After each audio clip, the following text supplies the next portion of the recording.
याचा आपण सर्व सदस्यांनी जे मला अधिकार दिले होते बजेटच्या संदर्भात, ते बजेट आज मी सादर केलेलं आहे. त्या बजेटमध्ये आपण म्युनिसिपल बॉन्ड ज्याला 100 कोटी रुपयाची तरतूद केलेली आहे, की ज्याच्यातून आपल्या सांगली महानगरपालिकेचं उत्पन्न 100 कोटी वाढू शकते.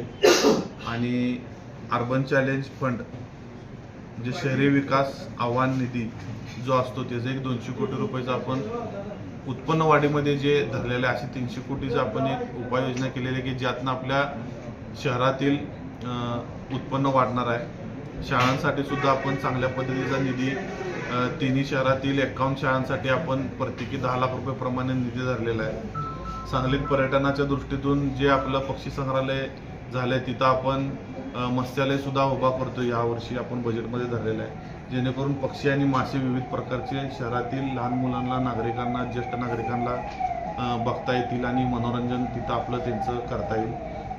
शाळेतील आपल्या महानगरपालिकेच्या तिन्ही शहरात 3 मॉडेल स्कूल आपल्याला उभा करायचे आहेत. त्यासाठी सुद्धा आपण चांगला निधी धरलेला आहे. शाळेत बालवाडी, ओपन बालवाडी जी काचेची असते, जी आपल्या एका शहराने केलेली आहे, ती सुद्धा तिन्ही शहरात आपल्याला करायची आहे. त्यासाठी सुद्धा आपण चांगल्या पद्धतीचा निधी धरलेला आहे. आपण सायन्स पार्क महानगरपालिका क्षेत्रात एक उभा करायचा आपला मानस होता, जेणेकरून विज्ञान या क्षेत्रात सांगली मिरज कुपवाडमधील नवयुवकांना, नवीन शिक्षण घेणाऱ्या बालकांना सायन्स पार्कचा उपयोग चांगल्या पद्धतीने होईल. त्यामुळे आपण सांगलीत एक चांगला ओपन पीस बघून तिथं सायन्स पार्क सुद्धा विकसित करणार आहे. आपण उत्पन्न वाढीच्या दृष्टीनं नियमित कर भरणाऱ्या लोकांसाठी काही उपाययोजना आणते, की ज्यात आगाऊ कर भरणारे म्हणजे जे ॲडव्हान्स कर भरणारे 5 वर्षाचा, 3 वर्षाचा, त्यांना सामान्य करात आपण जवळजवळ 50% ते 60% पर्यंत आपण त्यांना सुद्धा सूट देणार आहे. आजपर्यंत कराच्या बाबतीत सूट म्हणला तर थकबाकीदारांना होती, पण नियमित कर भरणाऱ्यांवर अन्याय होत होता. वारंवार नागरिकांची तो निधी मागणी होती आणि ती सुद्धा आपण नियमित कर भरणाऱ्यांसाठी सुद्धा सूटरूपी करणार आहे. काही योजना आपण महानगरपालिकेत निष्ठावान कॉलनी आणि श्रेष्ठ घर, श्रेष्ठ नागरिक अशी योजना राबवतोय. त्यात क्रायटेरिया ठरलेले आहेत. त्या लोकांनी त्या आपल्या घरात, आपल्या परिसरात काही अभियानं राबवली पाहिजेत, स्वच्छता राखली पाहिजे, काही प्रमाणात झाडं संवर्धन केली पाहिजेत, लावली पाहिजेत, नाही लावते कोण पण ती जगवली पाहिजेत. अशी सगळे क्रायटेरिया धरून त्यांची तिन्ही शहरातून 3-3 बक्षीस काढली जाणार आहे. मग त्या एखाद्या घराचं बक्षीस निघालं तर त्याला पैशाच्या स्वरूपात किंवा तो सांगेल त्या त्यांच्या कॉलनीतल्या कामाच्या स्वरूपात काम करून दिलं जाईल.